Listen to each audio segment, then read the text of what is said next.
It's sort of like trading, when you give somebody something and they give you something. And when you earn it, you're either going to save it or spend it. And the best thing to do is spend it, save it. You need money like to keep your family going and to pay your bills and to buy the supplies that you need for yourself. And all kinds of things.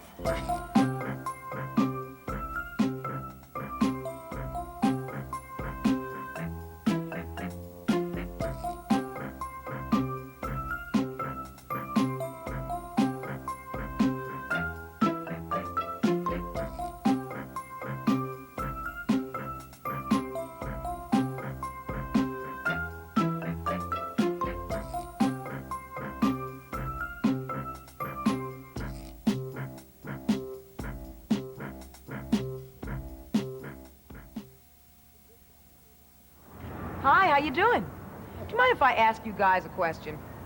If you saw Penny lying in the street, what would you do? Me? I always pick them up. Now, they may not look like much, but pennies really do have a way of adding up. In fact, this penny right here is one of 9 billion produced in the past year.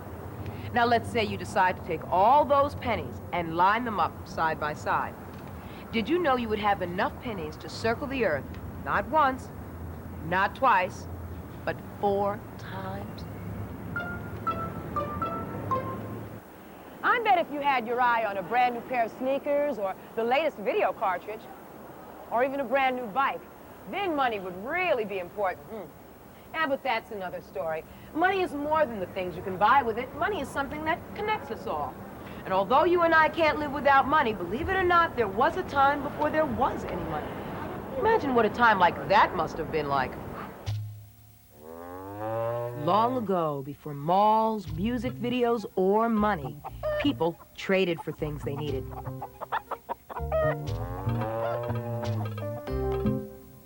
So, while Ozzy offered a cow for Connie's chickens,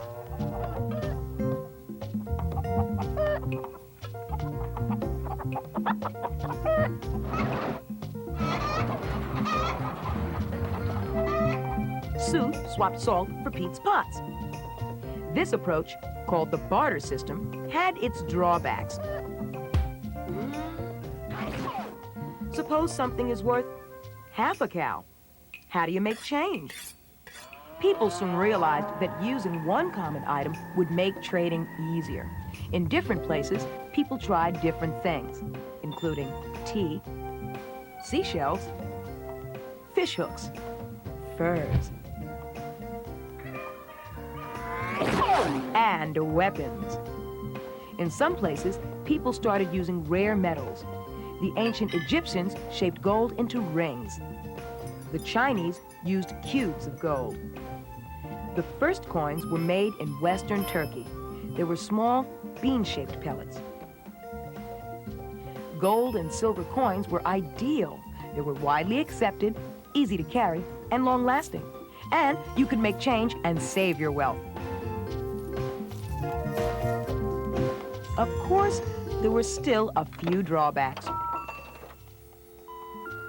I'm sorry. Your call cannot be completed as dialed because the telephone has not been invented yet. Please hang up and try again in 2,600 years. You know, in colonial times, people traded foreign coins of gold and silver, just like this one. This Spanish milled dollar is over 200 years old. So you see, the history of today's money began with coins, just like this. The pine tree shilling was the first coin made in the American colonies, and minting it was a crime. The British banned the manufacture of the money in the colonies, but the Massachusetts Mint made the shillings anyway. Don't be fooled by that 1652 date. They used that date year after year so the British wouldn't know they were still in business. The situation finally changed during the American Revolution. Continental currency was printed to pay for that war. But the new government printed too much of it, and the bills were soon worthless. With independence came the right to produce money. To handle this important job, the U.S. Mint was established in 1792. The mint began with copper pennies and moved on to gold and silver coins.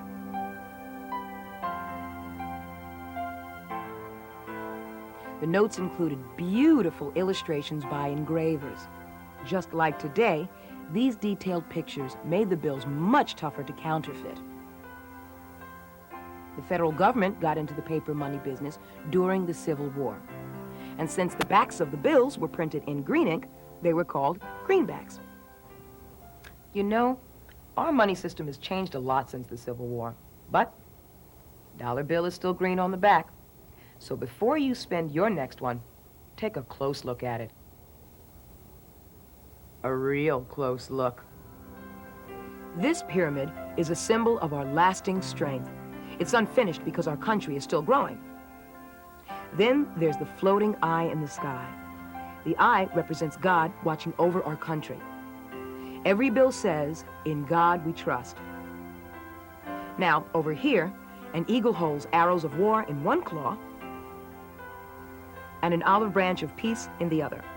The 13 leaves, arrows, and stars stand for the 13 original American colonies. You know, some people find money so interesting that instead of just spending it, they also collect it. And they don't have to be millionaires to do it. So let's meet some young collectors right now.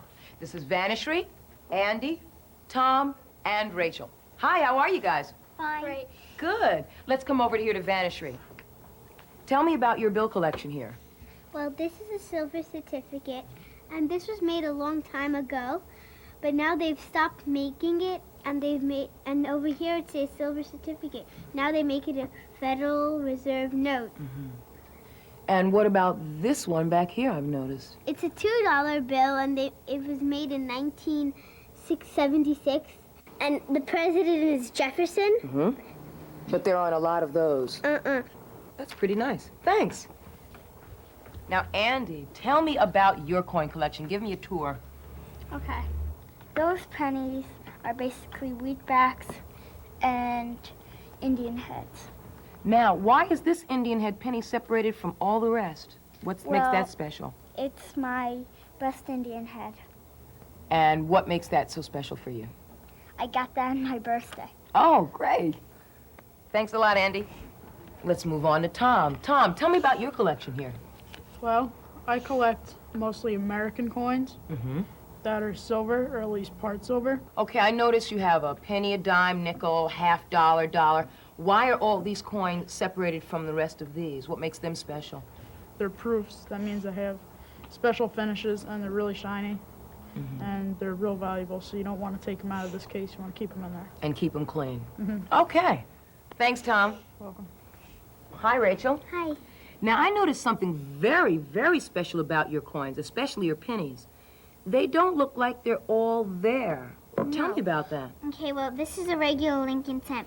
And as you can see, these are error coins, which means that only part of it was struck. And then here, a lot of it wasn't struck. And here, none of it was struck.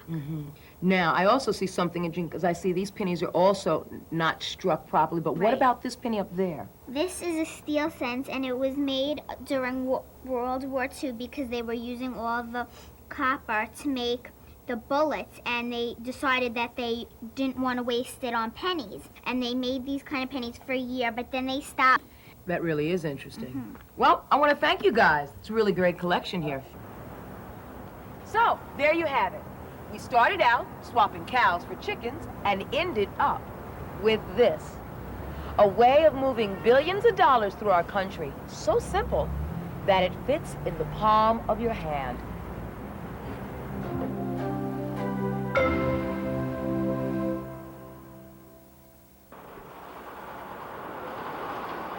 Hi, welcome to the largest coin factory in the world.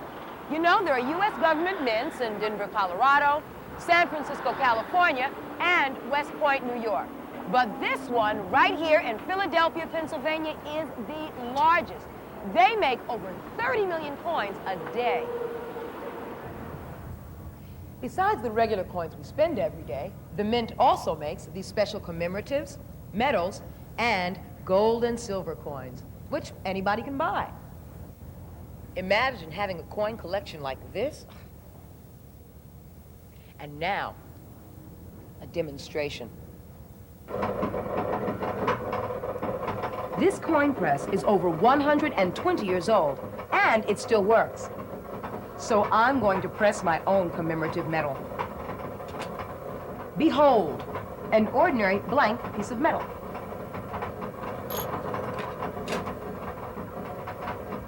Three, two, one.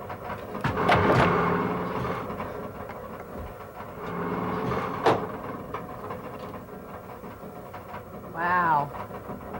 Now, this medal commemorates the 200th anniversary of the mint. Now, take a close look. Every coin and medal made at the mint is a beautiful piece of art. In fact, I'm going to take you upstairs and introduce you to some of the people who designed them.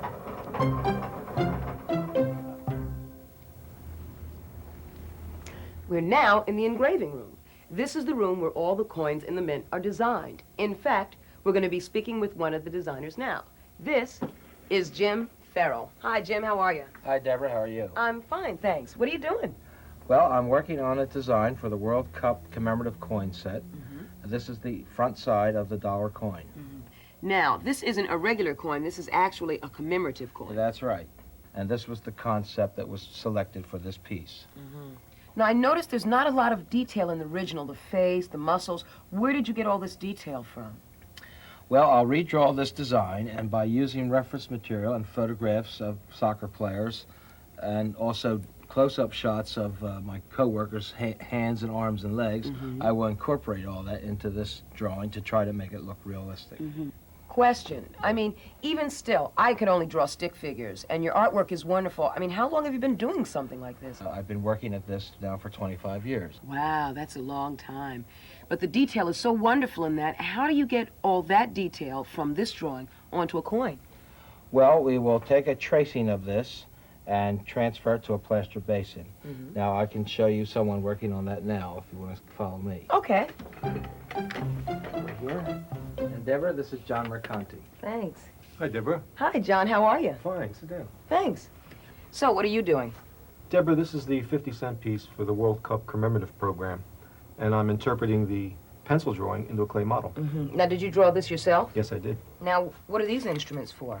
These are various tools that I use in the course of the modeling, and some of them, as you can see, are finer than the others, and of course I'll use the very fine ones to get and do a lot of the detail. So these really help you get the details like in the hair? And, Oh, absolutely. And how fine a detail can you get? Well, we can get very fine detail. As an example, I'm working on the socks here. So if you look very closely as I work on it, you can see that I can get right down in there and pick up all the detail at the top of the sock. So it's not just an engraving job. This really is a lot of artwork involved. Oh, absolutely. I've always said to children that they carry an art gallery in their pocket. Definitely. So, what's next? Well, from this stage, we go into a plaster model. And Ed Stever is over there working on a plaster model, and I'm sure he'd be very glad to show you what he's working on. Okay. Okay. Thanks. Bye-bye. Bye-bye. Ed, hi. Well, nice to see you, Debbie. Well, nice to see you, too. Thanks for coming. Thanks. Now, this I recognize. This is the United States of America quarter. Exactly. Listen, I was just speaking with John, who had made a plaster model, and then he had the clay model over top. So, what's next? Fixing up the details, getting them all in good, sharp condition for continuing the coinage. Now, I noticed something I wouldn't normally recognize on a regular quarter.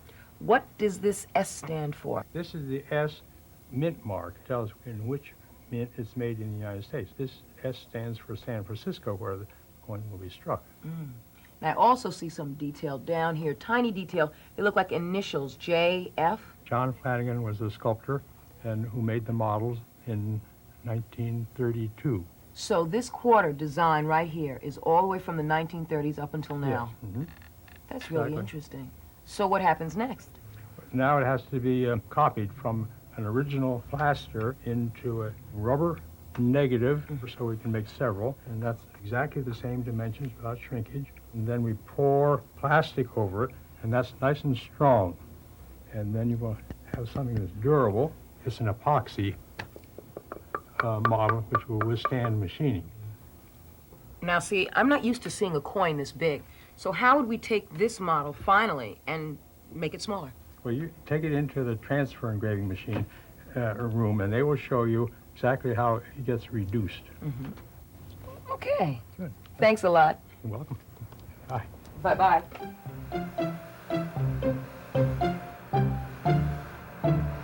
Wow. So this is the transfer room. You know what? Let's talk to Tony and find out what goes on here. Hi, Tony. Hi, Deborah. How are you? I'm fine, thanks.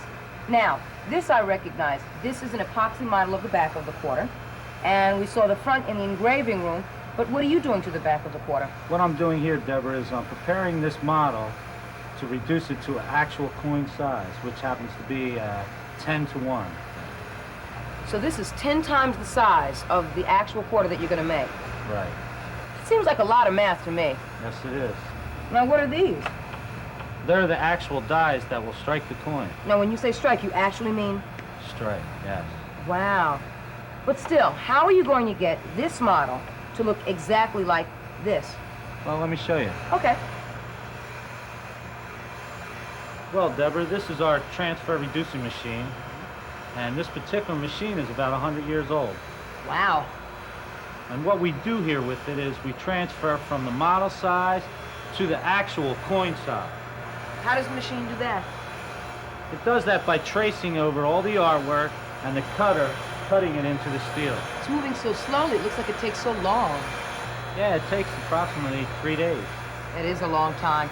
Okay, so when this gets done, what's next? Well, I think you're headed to the press room. Okay. And you'll need these. Goggles and earplugs. What am I going to need goggles and earplugs for, Tony? You'll find out.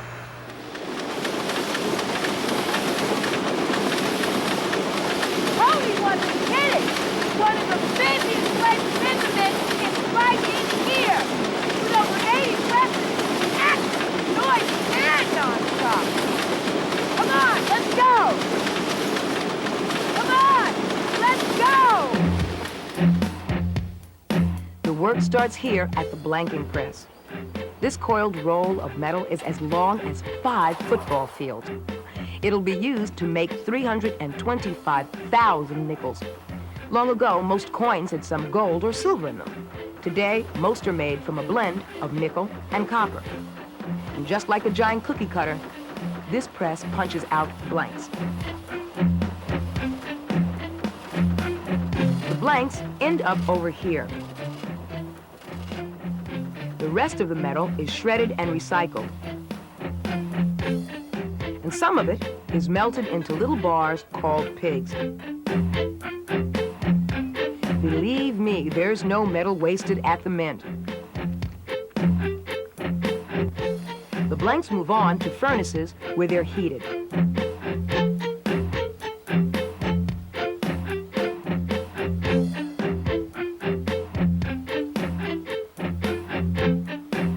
Then they're cooled, washed, and dried. The blanks are still warm as they move on to their next stop. The riddling machine. The shaking riddler screen sifts out any blanks that are the wrong size or shape.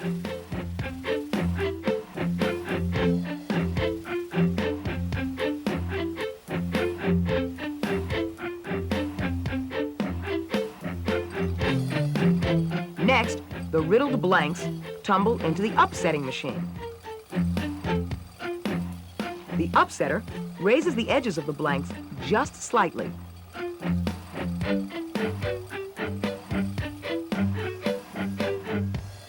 The blanks keep on moving.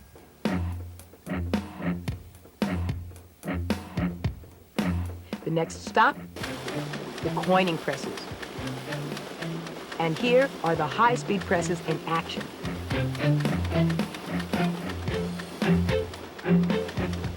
The fastest ones punch out 12 coins a second. It's so fast, you almost can't see what's happening.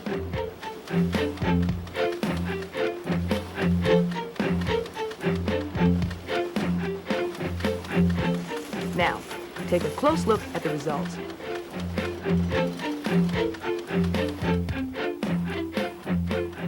The newly minted coins are spot checked for quality.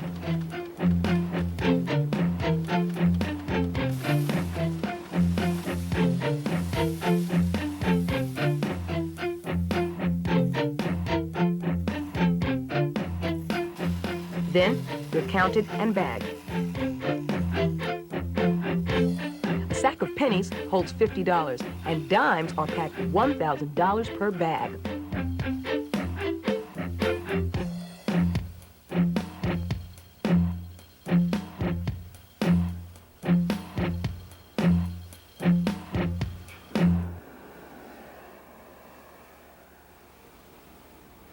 Once the money is bagged, it's stored until it's needed. Every bag you see here is filled with coins. Coins are the only kind of money that the mint produces. But that's not the only kind of money in your pocket, is it? What about the billions of paper dollars we use? Welcome to the Bureau of Engraving and Printing. The Bureau produces paper money in Washington, D.C. and Fort Worth, Texas. And this year, more than 8 billion notes will be printed. And if you could stack them in a single pile, those bills would reach 543 miles straight up. It takes 65 steps to make each bill. And just like coins, it all begins here in the engraving department. Just look at that detail. Those carefully etched lines make life tough on counterfeiters. This work is nearly impossible to copy. The artwork on a single bill is actually the work of many different engravers. All the engravings are combined on this machine called a transfer press. The talented people who operate these machines are siderographers. There are only a few specially trained siderographers in the entire world. A siderographer creates a master plate on the transfer press. From the master, a printing plate is made. Each plate prints 32 bills at one time. The printing plate is mounted on a high-speed press. 8,000 sheets pass through in an hour, enough to make over 250,000 bills. Sheets of currency are run through the presses several times. First, the greenbacks are printed, and then the fronts. Next, the sheets are cut in half and checked for printing flaws. Rejects, called mutts, are removed and destroyed.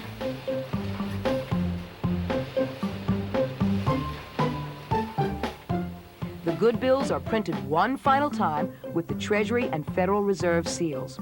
At the same time, a unique serial number is assigned to each bill.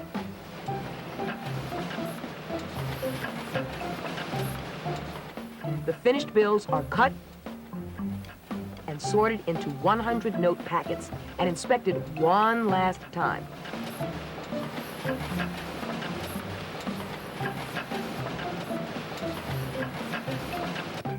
Finally, they're wrapped in 4,000 note bricks for shipping. Now they're ready to go.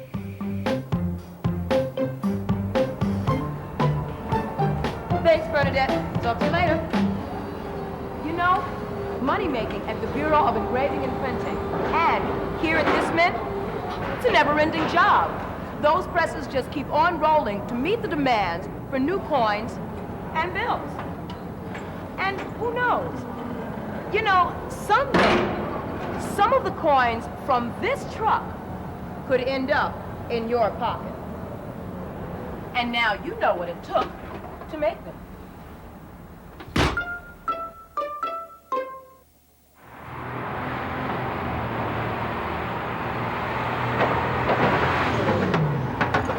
Well, there goes another truckload of newly minted coins. And right on time, I might add.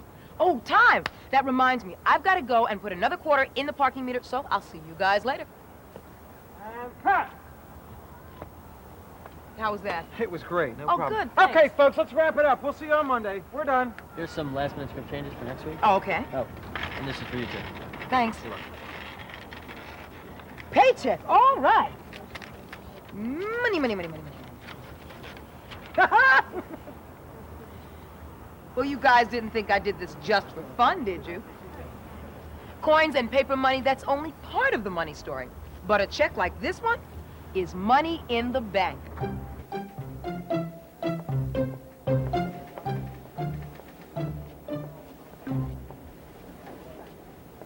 Instead of stuffing their money into empty mayonnaise jars or piggy banks, many people save their money in bank accounts. Now, when they need to use their money, they can write a check cash a check, or take money out of their bank account electronically with one of these. Banks also pay interest on money that people save, which means extra cash for you, and make loans to people who need them. Did you know that all that saving and investing adds to the wealth of our country? I like to fool around with a lot of things, but not my money. I'm depositing my paycheck into my checking account. Most of that will go to pay bills.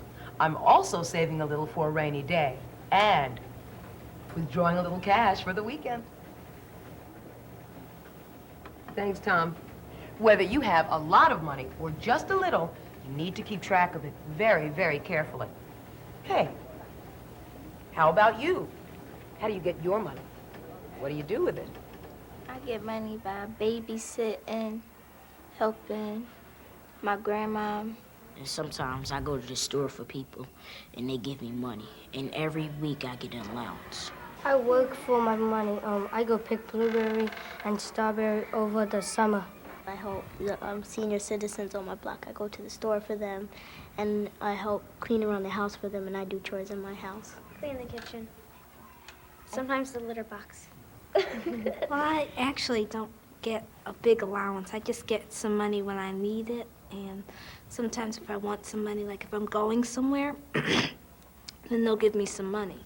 Yesterday we had a flea market, and I sold some of my stuff, and I made $40. I spent 20 of it, and I saved 20.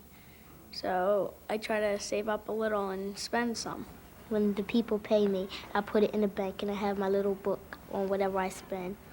But I'm really saving up for a CD player. In my room, there's this box, and sometimes I put my money in there, and then like a week later, I see how much money I have and stuff. I collect coins, and I have them in a hat that I specially keep, and I hide it in a special place. I save my money in my piggy bank. Not afraid to say that I got a piggy bank. So what? I spend my money on baseball cards, Nintendo games, and other toys like G.I. Joes and stuff. Usually clothes, because I don't know, I like to get new clothes, but sometimes I spend it on candy or something. Just regular kid stuff, I guess. When I do get allowance, I usually spend it on maybe jewelry and presents for people. Sometimes, if I have if I get in trouble at home and I have money on me and I feel that my mom is probably gonna do something, I usually go to the store and buy her some flowers, and they'll calm her down. And sometimes I loan my sister money. If she needs it, she pays me back. So I do a lot of things with my money. I'm not selfish. I don't give it to myself all the time. I don't spend my money on anything. I prefer to save it. When I say mine, I want to be a lawyer when I grow up. So that's why I start saving for my college, and that's why I put it in a bank account. I think that when I grow up, I'm going to have a lot of money. So I think that I should be rolling in the big bucks. You and I can keep track of our money without too much trouble. But what about an entire country? Managing that much money must be a colossal challenge. Now, when you watch our nation's money factories in action, managing that much money is easy. Need a little more? Just keep printing. Okay, hold it. Stop the presses. Actually, it's not that easy. The total amount of money in our nation's economy has to be carefully controlled. And that's a job for the Fed. The Fed is a nickname for the Federal Reserve System. It consists of 12 regional banks, including this one in San Francisco, California. The Fed is the banker's bank. Local banks that we use keep a certain amount of money deposited there. When that money arrives, it's sorted, counted, and stored. Worn-out bills are removed and replaced by brand new ones. The Fed gets new money from the Bureau of Engraving and Printing and the Mint. The Fed's vault is a giant storehouse where money is held until banks need it. But the Fed's job doesn't stop there. They help control the amount of money in society. And here's how they do it. Here are the money factories that produce coins and currency. Over here are the banks, plus people like you and me. And in the middle is the Fed. The Fed works like a dam in a river of money heading into our economy. When there's too little money flowing, people spend less, and our economy is in danger of drying up. So the Fed increases the amount of money to get the economy moving. Sometimes our society starts to get flooded with too much money. Then the Fed slows the flow. The right amount of money in circulation helps keep our economy rolling along. The Fed has another important job: to destroy old and damaged currency so it can't be used again. A dollar bill is durable, but after 18 months of hand-to-hand combat, many of them are worn out. Old bills are canceled. Then they go on their final journey to the shredder. So, now you know that all money, from pennies to paychecks to dollar bills, is connected. Money ties us all together whenever we find it or earn it, spend it. Pretzel, please. Thanks. Or give it away. So, use the money that you have wisely. Remember, taking care of money makes sense.